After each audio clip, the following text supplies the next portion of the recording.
Салеметсізбе, құрметті көрермендер, сіздерді өз каналымда көргеніме қуаныштымын. Бүгін ереже жинақтың келесі санында жолығып отырмыз.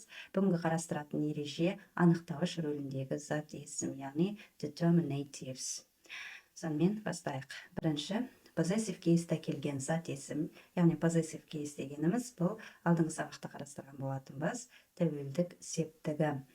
Яғни осы тәуелдік септікте келген зат есім анықтауыш рөлінде болады. Мысалы, the manager's signature. Екінші, common case'та қандай сұрағына жауап беретін анықтауыш түрі. Яғни, мысал ретінде, an iron bridge, a paper bag, sugar cane. Үшінші, екі не одан да көп зат есім қатар келіп, анықтауыш рөлін атқаруы мүмкін. Мысалы, home market prices. Ішкі рынок бағалары. Төртінші, алдында сан есімі бар анықтауыш қызметін атқаратын зат есім ылғи жекеше түрде келеді. Мысалы, the 5-year plan. Бесінші, предлогпен келген кезде анықтауыш қызметінде болады. Мысалы, the door off. Алтыншы, предлогсыз анықтауыш рөлінде болуы мүмкін. Мысалы, life insurance, price index, copper demand.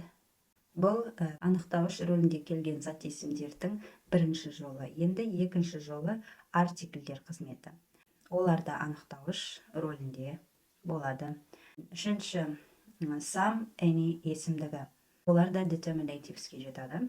We have some milk left. Do you have any hobby? Келесі, төртінші, that, this, those есімдіктері. Бұларда анықтауыш рөлінде болады. This painting is lovely.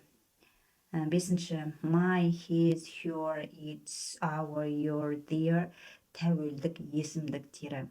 Call the Hendersons. Their house is on fire.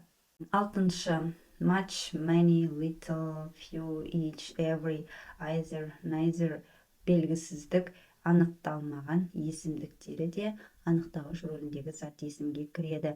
Every passerby is staring at our car. Соңғысы сұрау есімдігі what, which, whose. What dish did you leave most? Бүгін осындай determinatives, яғни анықтауыш қызметіндегі зат есімдерді қарастырдық. Видеоны қайталап көріп, ережені естеріңізге сақтап алуларыңызды сұраймын.